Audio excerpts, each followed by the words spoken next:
Nanindigan ng AFP na hindi ito yuyuko sa pangharas ng China sa West Philippine Sea, lalo na matapos ang SONA ng Pangulo. Narito ang agenda report ni Leib Cabagani.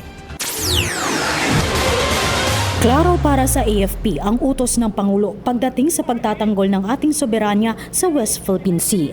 Dito po, ni-recognize din niya yung sakripisyo ng ating mga kasundaluhan, no? Yung ating mga sailors and marines in the area, and of course, the Philippine Coast Guard, and higit sa lahat po, no? Yung ating din po mga manginista, no? Yung mga fisher folks, to provide clear strategic guidance for our nation. For the Armed Forces of the Philippines, these are major, more than policy statements. No? They reinforce our mission that we carry out every day. At sa kabila ng mga pambubuli ng China, mananatiling mataas ang moral ng mga tropang Pinoy. Our mission has not changed and it will not change. We will continue to stand watch over our seas. We will support our fellow Filipinos who depend on the seas for their livelihood.